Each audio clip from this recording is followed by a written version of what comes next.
नमस्कार फ्रेंड्स, प्रतिभा मलिक आपके सामने आज फिर लेकर आई हूँ एकदम ताज़ा तरीन बेहतरीन टॉपिक जो हर घर घर की कहानी है। ओके, तो आज का मेरा टॉपिक है, टाइटल से पढ़ लो चलो, आज का मेरा टॉपिक है कि we should live with our in laws और नॉट।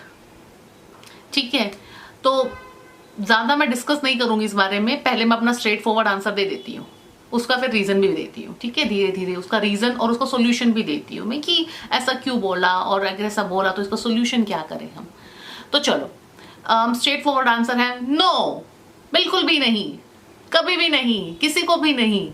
स्ट्रेट फॉरवर्ड आंसर ये है। ओके, अब एकदम से बहुत सारे लोग ऑफेंड हो जाएंगे, यार ऐसा भी क्या यार, मतलब अगर सास ससुर केयरिंग है, हेल्पिंग है, समझदार है तो क्या ही प्रॉब्लम है।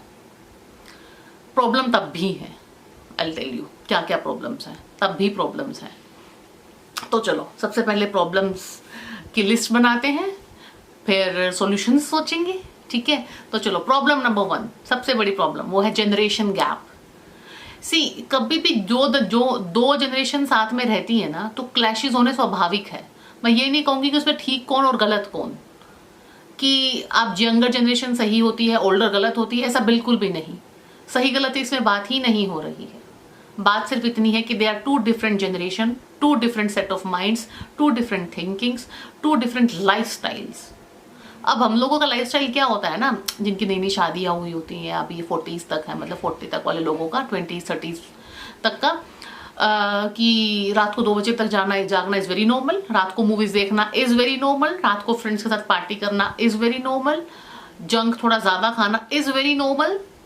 ओके, हफ्ते में 4 दिन बाहर का खाना इज़ नॉर्मल। मतलब बहुत सारी चीज़ें हमारी जनरेशन में नॉर्मलाइज हो रखी हैं ये चीज़ें, and we like to do it. मतलब वी एंजॉय दीज थिंग्स कि ठीक है, फ्रेंड्स 2 बजे तक बैठे हैं तो बैठे रहने दो, हम भी उनके घर पे 2 बजे तक बैठे हैं। या रात को आपको मूवीज देखनी है, या आपको सुबह 12 बजे तक उठना है, वीकेंड्स आपको एकदम स्लो और लेजी वीकेंड स्पेंड करने हैं। तो इन सब चीज़ों में टेक्निकली कुछ गलत नहीं है। आप अगर ये सब चीज़ें कर रहे हो, आप फ्रेंड्स के साथ थोड़ी पार्टी ज़्यादा कर रहे हो और ये सब कर रहे हो, वीकेंड स्लो एंजॉय कर रहे हो, तो इस चीज़ में कुछ गलत तो नहीं है ना। ठीक है, लेकिन अगर एट द सेम टाइम आपके पेरेंट्स आपको ये कहते हैं कि नहीं जी, टाइम पे उठा करो, संडे या मंडे नहीं देखना होता, टाइम पे उठना होता है, बाहर का ज़्यादा नहीं खाना होता, टाइम पे अपने घर आना होता है, तो क्या वो गलत है? नहीं, वो भी गलत नहीं है, बातें उनकी भी ठीक हैं। लेकिन ये 2 बातें साथ में कोएग्जिस्ट नहीं कर सकती, बस इतनी प्रॉब्लम है। ये 2 जो सेट ऑफ माइंड्स हैं, सेट ऑफ थिंकिंग है, ये साथ में नहीं रह पाएगा। अच्छे भले पेरेंट्स, बहुत अच्छे पेरेंट्स और बहुत अच्छे बच्चे इन वजहों से आपस में लड़ते झगड़ते रहते हैं। लेट क्यों आए रात को, बाहर का क्यों खाते हो, इतना पार्टी क्यों करते हो, सैटरडे संडे को हमेशा बाहर क्यों निकल जाते हो, लेट क्यों उठते हो। कोई बात है? ये सबने टाइम के साथ साथ चेंज हो जाना होता है। और ये जो ओल्डर जनरेशन है, ये शायद थोड़ा भूल जाते हैं कि वो भी कभी जवान थे, उनके भी कभी दिन थे, कभी उनको भी ज़्यादा नींद आती थी, उनका भी ज़्यादा सोने का मन करता था, और वो शायद सोते भी होंगे, या फिर ड्यू टू फैमिली सिचुएशंस उनको सोने नहीं दिया जाता होगा, मे बी वट एवर, उनका भी पार्टी करने का मन करता होगा, पर या उन्होंने की होंगी अपने जवानी के टाइम पे, या अगर नहीं की होंगी तो कुछ मजबूरियाँ रही होंगी। ओके, लेकिन अपना टाइम सब कोई भूल जाता है, ये बात हम भी भूलते हैं। मैं ये नहीं कह रही कि सिर्फ वही लोग भूलते हैं। अब हम जब अपने बच्चों को छोटे छोटे होते हैं, चॉकलेट नहीं खाना चाहिए, ज़्यादा कार्टून नहीं देखना चाहिए, ये नहीं वो नहीं, शरारत नहीं करनी चाहिए, पर हमको भी पता है हमने अपने बचपन में ये सब किया है, ये सब किया है हमने। लेकिन अपना टाइम हर कोई भूल जाता है, सामने वाले को जब प्रीचिंग करने का टाइम आता है, जब ज्ञान देने का टाइम आता है। अब हम लोग अपने पेरेंट्स से बात पे इस बात पे क्लैश नहीं कर सकते। बहुत बेतुकी सी क्लैशेस हैं ये, और क्लैशेस अगर इन चीज़ों पे होने लग जाती है घर में, तो मन में डिफरेंसेस, खटास आ जाती है कि क्या यार, छोटी छोटी बात पे चिक चिक, ये क्यों पहन लिया, ये क्यों खा लिया, यहाँ क्यों चले गए, घर में मेहमान आए हुए थे, तुमको अपनी पार्टी की पड़ी थी, घर में ये हो रहा था, तुम फिर भी इधर उधर घूम रहे थे। तो ऐसा लगता है कि यार वो आपके मेहमान थे ना, हमने तो शायद 5 साल बाद देखा होगा उनको, हमारा कोई कनेक्शन नहीं है उनसे, फिर भी हम क्यों बैठे रहे पूरा टाइम, 6-6 घंटे उनके लिए। आप करो ना उनको अटेंड, आप करो ना उनसे बातें। तो ये जो स्पेस का क्लैश हो रहा है कि उनकी आपसे एक्सपेक्टेशन कुछ और बन रही है कि घर में कोई भी आए बहू बेटे को बैठे रहना चाहिए। अरे भैया, आपके अलग रिश्तेदार थे, अब उनके रिश्तेदार अलग बनेंगे। प्लीज ये चीज ओल्डर जनरेशन को समझने की जरूरत है कि रिश्तेदार ना जनरेशन वाइज चेंज होते हैं। ओके, आपके कुछ अलग रिश्तेदार थे, आपकी सास के कुछ और रिश्तेदार होंगे, आप आगे आपकी बहू है जिसने रिश्तेदारी निभानी है, मेनली घर की औरतें ज्यादा निभाती हैं, वो रिश्तेदारी अपनी खुद बनाती है। जो रिश्तेदार आपके वालों में से उसको अच्छे लगेंगे वो आगे कैरी फॉरवर्ड कर लेगी, जो उनको अच्छे नहीं लगेंगे या उनसे नहीं बनेगी उसकी, तो वो कैरी फॉरवर्ड नहीं होंगे। आपने रिश्तेदारी अपनी जनरेशन तक संभालो और रिश्तेदारियों को भी कैरी फॉरवर्ड करने की जिम्मेदारी बच्चों के दिमाग पे और कंधों पे मत डालो, ठीक है। पर ये डाली जाती है यूजुअली, तो that is why again my point comes कि अब इस चीज में उन लोगों को लगता है कि हम कुछ गलत कर रहे हैं, रिश्तेदारों की आओ भगत करना या फिर ये करना कुछ गलत है। नहीं, गलत नहीं है तो करो ना। Why you are unnecessary pressurising someone कि आप भी वहीं बैठो, आप भी उतना ही चाय पानी करो, आप भी 5 घंटे अगर वो घर में है तो आप भी 5 घंटे उनके लिए अवेलेबल रहो। This is not possible. Technically भी ये चीज पॉसिबल नहीं है और मन में भी पॉसिबल नहीं है, मन से भी कोई नहीं कर रहा होता, ठीक है। पहले 2 रीजन बता दिए मैंने, एक तो ये लाइफस्टाइल इतना ज्यादा डिफरेंट है दोनों लोगों का, फिर थोड़ी एक्सपेक्टेशंस अजीब अजीब सी हो जाती है, हमारे रिश्तेदार ये है वो है जो भी है। तीसरी एक और बात, अब वो जो रिश्तेदार वाली कहानी है ना, लड़की को हमेशा ये फील होता है कि मेरे हस्बैंड की साइड से कोई भी आ जाए, मतलब चाचा मामा फूफा ताया कोई भी आ जाए, मतलब हम लोगों को ना ऐसे बिहेव करना होता है कि एज इफ मतलब हाँ जी आ जाओ, बिल्कुल बिल्कुल, आप 1 दिन रहो कि 2 दिन रहो कि आप 1 महीना रहो। और हस्बैंड की बहनें आ जाती हैं तब तो वो 1-1 महीना रह के जाती हैं, एंड नो प्रॉब्लम, ऑब्वियसली उनका अपना घर है, रह के जाना चाहिए। बट प्रॉब्लम वहां पे तब आती है जब बहू की साइड के कोई रिश्तेदार आ जाते हैं ना, तब वो 2 घंटे में भी ऐसा ऑकवर्ड हो जाता है उनके लिए कि ठीक है अब हम क्या ही बात करें, अब हम चलते हैं, क्योंकि खुल के नहीं रह पाते वो लोग भी। और सब लड़कियां इस बात से रिलेट करेंगी कि उनकी फैमिली की साइड के लोग जब भी आते हैं, फैमिली में एक ऑकवर्ड सिचुएशन क्रिएट हो जाती है। बहुत कम ऐसी फैमिलीज हैं जो उतने ही दिल से लड़की की साइड की भी फैमिली मेंबर्स को या उसके रिश्तेदारों को एक्सेप्ट कर पाते हैं जितना उनके खुद के हैं। यूजुअली 99% ऑफ टाइम ये नहीं हो पाता है। तो लड़कियों को हमेशा ये लगता है कि यार मेरी सास के जब खुद के रिश्तेदार आ रहे हैं, मेरी सास का भाई, मेरी सास की साइड के रिश्तेदार, उनके भाई, उनकी बहनें, उनके भाई बहनों के बच्चे, whoever, तो जब mother in law side of रिश्तेदार जब आ रहे हैं, तो मेरा भी तो घर में स्टेटस वही है। मैं भी इस घर की बहू हूँ, वो भी इस घर की बहू है, बस वो थोड़ी पुरानी बहू है, मैं थोड़ी नई बहू हूँ। तो उनके रिश्तेदारों की अगर इतनी कदर हो रही है तो मेरों की क्यों नहीं हो रही है? तो फिर वो एक अलग पावर गेम छिड़ जाता है, एक अलग ही पावर गेम चल रहा है फिर कि ठीक है जब रुक जाओ, थोड़े दिन होने दो मुझे। बस यही है ना कि इनके पैर सेट हो गए इस घर में, फर्क इतना ही है ना। नहीं तो मैं भी हैसियत से तो ये भी इस घर की बहू है और मैं भी इस घर की बहू हूँ, बस इन्होंने अपने पैर जमा लिए हैं, तो जिस दिन मेरे पैर जम जाएंगे मैं भी यही करूंगी। वो अननेसेसरी का वो पावर क्लैश और पावर डायनामिक्स और ये सब में फिर पड़ जाती हैं फैमिलीज।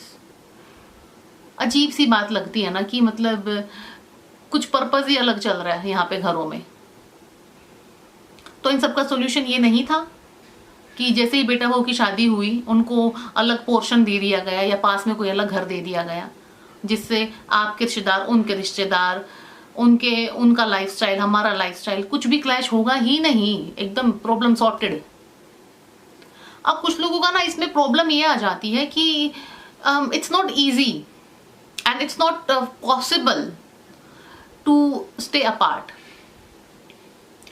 देखो 90% केसेस तक मुझे ये लगता है कि जब उनके बेटों की शादी होती है ना, तब तक जो पेरेंट्स की एज है वो 50s में ही होती है। मैक्सिमम लोगों की एज 50s में ही होती है और 50s में वो लोग बेटों की शादी कर लेते हैं। तो उस एज तक उनको ऐसा कुछ बहुत रिक्वायरमेंट तो है नहीं, जो मेडिकल रिक्वायरमेंट होती है बूढ़े लोगों की, ऐसा रिक्वायरमेंट नहीं है। पर हाँ 1% सिचुएशन में ये मान सकती हूँ कि हाँ मे बी प्रॉब्लम्स हों, उनको कुछ ऐसे बॉडी में इश्यूज हों, या कई बार ऐसा होता है कि हस्बैंड या वाइफ में से एक बंदे की डेथ हो जाती है, सिंगल मदर रह जाती हैं या सिंगल फादर रह जाते हैं, तो फिर उनसे कैसे अलग रहें? देखो अलग रहना ही सॉल्यूशन है, पहली तो बात ही मान के चलो, अलग तो उनसे भी रहना पड़ेगा। हाँ, अब कैसे रहना है उस चीज में हम थोड़ा वेरिएशन डाल सकते हैं। वेरिएशन क्या डालेंगे हम कि ऊपर नीचे कर लो घर, आमने सामने कर लो, डिफरेंट फ्लोर्स पे रह लो, एक ही बिल्डिंग में रह लो, कुछ भी करके थोड़ा वो स्पेस मेंटेन करो। प्यार मोहब्बत रिश्ते इज्जत कम करने को नहीं कह रही मैं, इनफैक्ट जो मैं बता रही हूँ उससे प्यार मोहब्बत और इज्जत सब बढ़ेगा ही, सब कुछ बढ़ेगा, डेफिनेटली बढ़ेगा, ट्राई करना। लेकिन ये जो एक ही घर में रह के गपचप प्यार के नाम पे वो कुछ हो नहीं रहा होता है, ये सासू में पावर वाला खेल चल रहा होता है, बेटा बीच में पिस रहा होता है। और ये मैं अच्छे घरों की बात कर रही हूँ, everybody is so educated and well educated and they are doing their own things. और समाज में अच्छे लोग जिनको कहते हैं ना कि अच्छे इज्जतदार लोगों की बात कर रही हूँ मैं। ग्राउंड लेवल जो और जिनको अक्ल नहीं है, या फिर वो जो बिल्कुल सासू वाला ड्रामा खेलते हैं ना लोग, वो तो उनके घर में तो पता ही नहीं क्या हो रहा है, मतलब भगवान बचाए, उनके घर में तो पता नहीं क्या ही हो रहा है। ये तो मैं अच्छे घरों की बात कर रही हूँ। ओके, तो अगर अच्छे घरों में भी ये सीन है ना, तो सोचो नीचे वाले घरों में क्या हो रहा होगा। जिन लोगों को थोड़ी अक्ल कम है, जो थोड़े कम पढ़े लिखे हैं, या फिर जिन घरों में पैसे की थोड़ी तंगी है, उन घरों में तो अलग लेवल की फिर सीन होते हैं, वो छोड़ दो। एनीवे, तो हम बात कर रहे थे कि ठीक है, तो अगर सिंगल पेरेंट्स हैं या फिर थोड़े से ओल्ड एज वाले पेरेंट्स हैं या थोड़े बीमार पेरेंट्स हैं, तो बिल्कुल उनको अपने साथ नहीं, पास रखो। ऊपर नीचे रह सकते हैं हम, आमने सामने रह सकते हैं हम। और हमेशा अगर आपका प्लान अभी घर बनाने का है या घर लेने का है, तो आई विल ऑलवेज सजेस्ट कि buy 2 small houses rather 1 big house. हमेशा 2 छोटे घर में इन्वेस्ट करना। एक बड़ा 4 BHK बना लिया आपने, 4 रूम का घर बना लिया, नहीं, 2 रूम का नीचे, 2 रूम को ऊपर बना लो, 2 पोर्शन बना लो।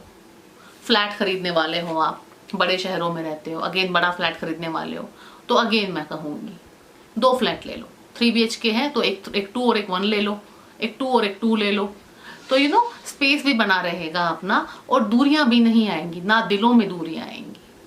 और ये फिजिकल दूरियों से ज्यादा खतरनाक और प्रॉब्लमेटिक और जो परिवार को अंधकार की ओर ले जाती हैं, वो दिलों की दूरियां होती हैं। ये डिस्टेंस जो है कि चलो 1 किलोमीटर घर दूर है या 2 किलोमीटर है या फिर सेम बिल्डिंग में है। मैं पुणे में रहती हूँ, तो ये चीज मैंने यहाँ पे बहुत अच्छी देखी है कि लड़के की फैमिलीज या इनफैक्ट लड़की की फैमिलीज भी आगे अपनी लड़कियों के पास रहती है, क्योंकि यहाँ पे मुंबई पुणे वाला कल्चर थोड़ा सा अपने नॉर्थ से अलग है। यहाँ पे पिछले जनरेशन के लोगों के पास भी सिर्फ लड़कियां थी, जो अपनी साइड बहुत कम देखने को मिलता है कि सिर्फ बेटियों वाले पेरेंट्स। यहाँ पे कुछ पेरेंट्स देखने को मिलते हैं, तो बुढ़ापे में आप अपनी बेटियों के पास ही रहेंगे ऑब्वियसली, पर बेटियों साथ नहीं, हमेशा उनकी बेटियों के पास ही रहते हैं। तो 4th फ्लोर पे माँ बाप है, 6th फ्लोर पे बेटी रह रही है, एक बेटी दामाद उनकी फैमिली यहाँ है, तो पेरेंट्स यहाँ पे है। And I am talking about सास ससुर ऑल्सो। हाँ, एकदम सामने वाले नेबर्स हैं वो, या ऊपर नीचे रह रहे हैं, या आजू बाजू की सोसाइटी में घर ले लिया है 1 किलोमीटर 2 किलोमीटर दूर मैक्स। तो यहाँ पे ये बहुत अच्छा कल्चर है। मतलब मैं ये नहीं कहूँगी सब ऐसा कर रहे हैं, पर ऐसा करने वाले बहुत लोग मैंने देखे हैं, and they are much happier as grand parents, as parents, और उनके बच्चे भी much happier. And they are always together, every birthday, anniversary, weekend, Holi, Diwali. बच्चे आधा टाइम दादा दादी के घर पे हो रहे होते हैं, पल रहे होते हैं। तो that's a very good way. मतलब मैं इतनी खुश होती हूँ वो चीज़ देख के कि अरे वाह, मतलब without any clash, without any किचपिच पिट, कितना सही चल रहा है इनका, बहुत सही हो रहा है। तो मैंने ये अपनी आंखों के सामने देखा है होते हुए, इसलिए बोल रही हूँ। ऐसा नहीं कि सिर्फ ये मेरा ख्याली पुलाव। ये हम काम करेंगे ना कि सब सबका अपना अपना स्पेस, और मन में दूरी भी नहीं, सिर्फ और सिर्फ थोड़ी सी डिस्टेंस, थोड़ी सी फिजिकल दूरी है, मन में कोई दूरी नहीं है, तो सबके अपने डिसीजन मेकिंग रहेंगे कि मेरे घर में, मेरी किचन में क्या बनना चाहिए। और एक और बात मैं बताती हूँ, every women, literally every women needs her own kitchen.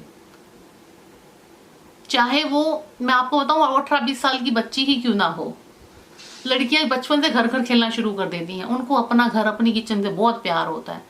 फिर चाहे वो 60-70 साल की बुजुर्ग महिला क्यों ना हो, उनको अपनी किचन से कुछ अलग ही प्यार होता है। भाई अपने बर्तन, मेरा ये, मेरा वो, मैं इससे बनाती हूँ ये चीज़, ये मेरा बनाने का तरीका है।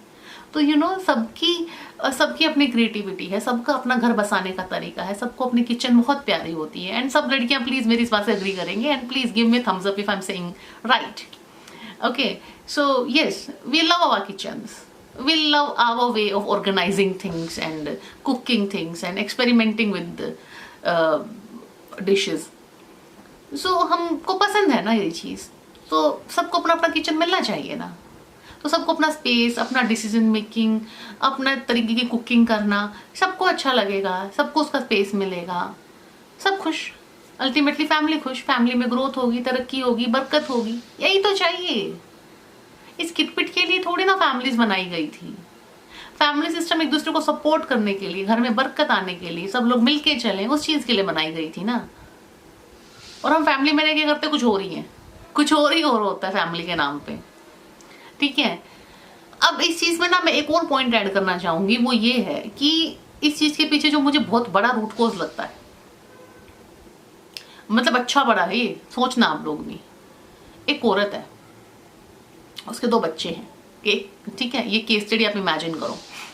ऐसी औरतें आपको हर जगह मिल जाएंगी, मे बी आपकी माँ में ही वो औरत आपको दिख जाए, आपको खुद में वो औरत दिख जाए। एक लड़का एक लड़की, दोनों उसने बहुत नाजों से, बहुत प्यार से, बहुत अच्छे से उनको रेज किया, बड़ा किया, शादी कर दी दोनों की। बेटी अपने घर चली गई, बेटे की वाइफ यहाँ आ गई। अब जब भी बेटी से बात होती है ना उसकी, अब वो हमेशा से बताती है कि मम्मी मेरे हस्बैंड बहुत अच्छे हैं, मतलब हम घूमने जाते हैं, वो शॉपिंग कराते हैं, वो अच्छे से खर्चा करते हैं, मेरे ऊपर रिस्पेक्ट देते हैं, अपने पेरेंट्स के सामने भी मुझे बहुत अप्रिशिएट करते हैं, हम हनीमून पे यहाँ गए, हम घूमने वहाँ गए, मेरे को भी बच्चा प्लान नहीं करना है, मेरे को करियर पे ध्यान देना है, and he supporting me with it. वो मेरे करियर में भी हेल्प कर रहे हैं, बच्चा हम थोड़ा लेट प्लान करेंगे। और वो जो मदर है वो इतनी खुश कि जैसे पता नहीं मुझे क्या ही दामाद मिल गया, मुझे देवता समान दामाद मिल गया। और वो दामाद जब घर में आता है उसकी ऐसी पूजा होती है, ऐसी पूजा होती है कि भैया एक से एक तो खाने और एक से एक तो गिफ्ट्स। और क्योंकि माँ के मन में ये होता है कि अरे मेरी बेटी को क्या ही मिल गया, मेरी बेटी के लिए स्टैंड ले रहा है, मेरी बेटी को शॉपिंग करा रहा है, मेरी बेटी को घुमा रहा है, मेरी बेटी को अपने पेरेंट्स के सामने सपोर्ट दे रहा है, उसके करियर में, उसकी एजुकेशन में, उसका बच्चा करने या ना करने की चॉइस में उसके अगर साथ खड़ा है, तो मुझे और क्या चाहिए। मतलब ये तो देवता समान देवर है, मेरे देवर गलत निकल गया, देवता समान जमाई है। तो उनका ना अलग ही लेवल पे फिर वो चला जाता है कि अरे बस पूछो मत। और ऐसी मैंने औरतें देखी हैं, और आस पड़ोस में, अपनी सहेलियों में, सब में ऐसे गुणगान करती हैं वो अपने जमाई की कि बस पूछो मत, हमको क्या मिल गया, जैसे हीरा मोती जवाहरात, हमारी बेटी के तो भाग खुल गए, और ऐसा ऐसा सबको मिले, और ये वो बहुत कुछ ना। अब इसका काउंटर पार्ट देखते हैं। ट्विस्ट स्टोरी में क्या है कि अगर ये सेम चीजें आपका बेटा आपकी बहू के लिए कर रहा है, यही सेम चीजें कर रहा है, इससे कुछ ज्यादा एक्स्ट्रा नहीं कि उसके लिए स्टैंड ले रहा है, उसको थोड़ा घुमाने फिराने ज्यादा लेके जा रहा है, हनीमून पे घूम रहे हैं वो लोग, पढ़ाई में करियर में सपोर्ट, बच्चा नहीं, बच्चा लेट करने के लिए बोल रहे हैं। अब उसी औरत को अपने बेटे से इतनी प्रॉब्लम हो जाती है, इतनी प्रॉब्लम हो जाती है कि घर में सबसे बड़ा कलेश की जड़ ही ये बन जाती है। यही उनकी लाइफ का सबसे बड़ा मुद्दा बन जाता है कि ऐसा कर क्यों रहा है, ये पागल है क्या, ये मैंने पढ़ाया, इसको मैंने लिखाया, आज मेरी बात ना सुन के ये उसकी सुन रहा है, आज मेरी साइड ना लेके ये उसकी साइड कैसे ले रहा है, अगर मुझे पोता चाहिए तो ये बच्चा प्लान क्यों नहीं कर रहा है। और ये जो इससे करवा रही है सब कुछ, ये जो बहू है, ये असली कलेश की जड़ है। ये मेरे बेटे को भड़का रही है, आते ही अपना बना लिया, जोरू का गुलाम कर दिया, मेरा तो बेटा मेरा रहा ही नहीं, सब छिन गया मेरा तो, हाय हाय मैं तो लुट गई। इतना ड्रामा, इतना, मतलब यही सेम चीज आपकी बेटी इंजॉय कर रही है, किसी और की बेटी इंजॉय कर रही है तो इतना ड्रामा। अरे यार सोच के देखा करो, उसकी जगह आपकी बेटी होती तो, और आपकी बेटी होती है, बहुत सारे घरों में मैंने देखा है कि उनकी खुद की बेटियों के लिए जमाई जो भी कर रहे होते हैं, पूरी सोसाइटी में बैठ के से गुणगान कर रही होती है कि जी हमारी बेटी तो वहां घूम के आई, जी हमारी बेटी के तो बच्चे वहां पढ़ते हैं, जी हमारी बेटी तो वहां जॉब करती है, सास ससुर पीछे से बच्चा देख लेते हैं, जी हमारी बेटी हमारी बेटी। आप क्या कर रहे हो अपनी बहू के लिए? और जो आपकी बेटी इतनी खुश है ना उस घर में, तो शायद उसके सास ससुर थोड़े अच्छे हैं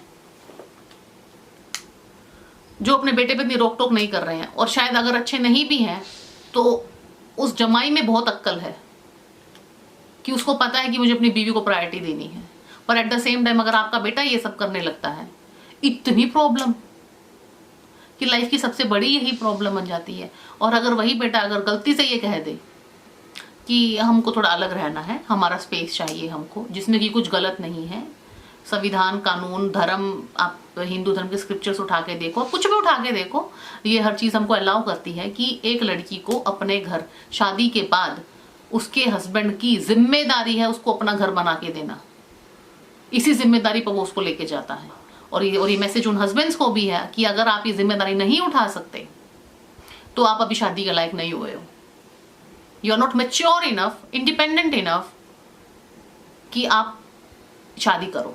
आप प्लीज थोड़ा वेट करो शादी की, अपने आप को प्रिपेयर करो शादी के लिए, and then please go ahead. तो इस पूरे डिस्कशन से पता है क्या निकल के आता है? एक मोटा मोटी निचोड़ जो है वो ये निकल के आता है कि शादी के बाद इन फालतू की बातों पे किट किट पिट पिट करके सास और बहू का रिलेशन हो गया खराब। बहू हो गई प्रेग्नेंट 2-4 साल 5 साल में, उसको प्रेगनेंसी में मोस्ट ऑफ द बहुओं की प्रॉब्लम होती है कि मुझे प्रेगनेंसी में सपोर्ट नहीं किया गया, मेरा ध्यान नहीं रखा गया। चाइल्ड बर्थ के बाद जो एक औरत की लाइफ का सबसे डिफिकल्ट, सबसे वल्नरेबल फेज होता है, उस टाइम पे बहुत सास सपोर्ट नहीं करती हैं, इन लॉ सपोर्ट नहीं करते हैं। और उस चीज में ना उसकी 5, 6, 7 साल स्टार्टिंग वाले में इतनी कटुता और इतनी बिटरनेस आ जाती है उस बहू के मन में, तो उस टाइम तो वो कुछ बोल नहीं सकती क्योंकि नई नई आई। अगेन मैंने पहले बताया था कि उसके पैर नहीं जमे ना। अब ठीक है, उसके हो गए बच्चे, ठीक है, अपना करियर कर रही है, अपना करियर में जो भी उसको करना है, जैसे भी है ना। उसके करियर में सपोर्ट किया गया, ना उसके बच्चों के टाइम पे सपोर्ट किया गया, उसके हस्बैंड ने उसको सपोर्ट किया तो इस बात पे कलेश किया गया, वट एवर जो भी अपना अपडेट डिस्कस किया हमने। अब बात आती है जब पेरेंट्स बूढ़े हो जाते हैं, जब उनको जरूरत होती है, रियल वाली जरूरत होती है जब बेटा बहू की, तो लाचार हो जाते हैं एकदम। अब उस टाइम तक बहू के पैर जम चुके होते हैं।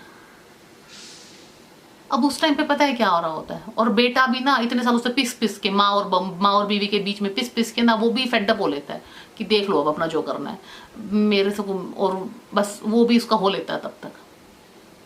अब इस केस में पता है क्या होता है, अल्टीमेटली सास ससुर को सफर करना पड़ता है बुढ़ापे में।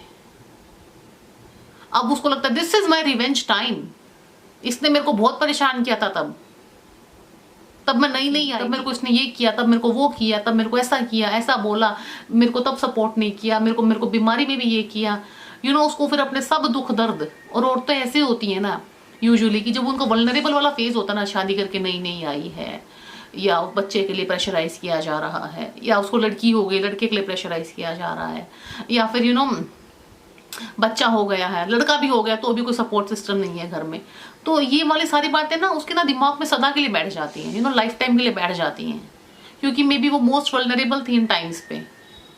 और ये जो सास हैं, इन सासों के मन में भी बैठी हुई हैं अपनी, वो 40-40 साल पुरानी, इनके मन में भी बैठी हुई है वो, बस ससुर को उनकी बहुओं की जरूरत होती है ना, तब वो कट लेती है।